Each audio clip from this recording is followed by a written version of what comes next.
Hello guys, welcome back to make studio. 2025 champions trophy India നേടണമെങ്കിൽ ആ താരത്തെ ടീമിലേക്ക് കൊണ്ടുവരൂ.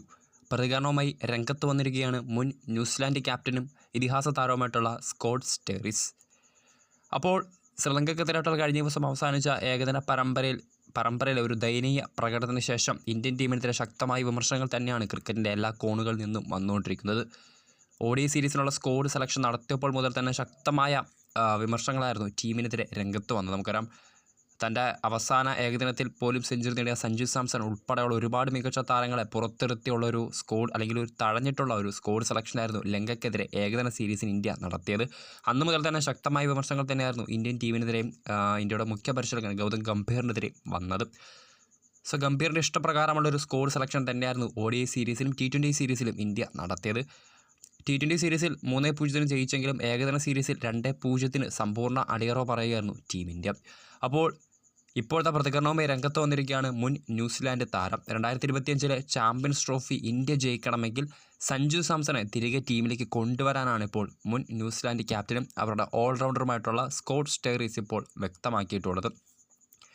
നമുക്കറിയാം, ലങ്കയ്ക്കെതിരായിട്ടുള്ള ഏകദിന സീരീസിൽ ഒട്ടും മികച്ച പ്രകടനം പുറത്തെടുക്കാത്ത ഋഷഭ് പന്തിനെയാണ് ഇപ്പോൾ സ്കോട്ട് സ്റ്റെയറിസ് പരോക്ഷമായി വിമർശിച്ചിട്ടുള്ളത്.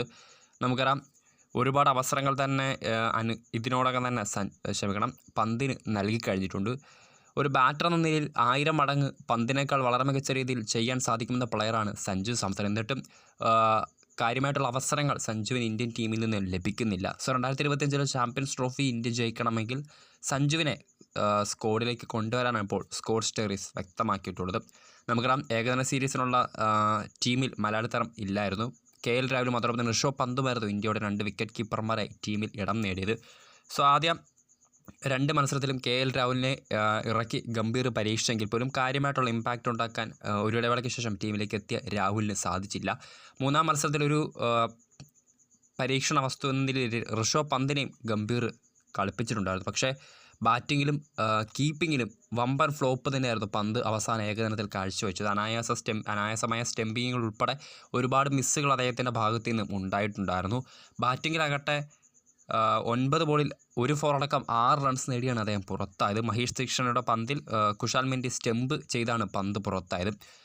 ഇതേ തീക്ഷണയിൽ തന്നെ സ്റ്റെമ്പ് ചെയ്യാനൊരു ഗോൾഡൻ ചാൻസ് കുൽദീപ് യാദവിൻ്റെ ബൗളിൽ ലഭിച്ചിട്ടും അത് മുതലെടുക്കാൻ പന്തിനെ കൊണ്ട് സാധിച്ചില്ല.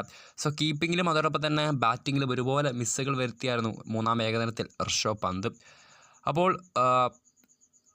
ഋഷഭ് പന്തിന് പകരം സഞ്ജു സാംസണെ ടീമിലേക്ക് കൊണ്ടുവരാനാണ് 2025 ചാമ്പ്യൻസ് ട്രോഫിക്ക് മുൻപ് ഇന്ത്യ കളിക്കുന്ന ആദ്യ ഏകദിനമാണ് ലങ്കയ്ക്കെതിരെ കഴിഞ്ഞ ദിവസം അവസാനിച്ചു. സോ ആ ഒരു പ്ലാൻ മുന്നിൽ കണ്ട് മലയാള താരത്തിന് കൂടുതൽ അവസരങ്ങൾ നൽകാനും അദ്ദേഹത്തെ ടീമിലേക്ക് കൊണ്ടുവരാനുമാണ് ഇപ്പോൾ ന്യൂസിലാൻഡ് മുൻ താരവും അവരുടെ ഓൾറൗണ്ടറും കൂടിയായിട്ടുള്ള മുൻ ക്യാപ്റ്റൻ കൂടിയായിട്ടുള്ള സ്കോട്ട് സ്റ്റെയറിസ് ഇപ്പോൾ വ്യക്തമാക്കിയിട്ടുള്ളത്.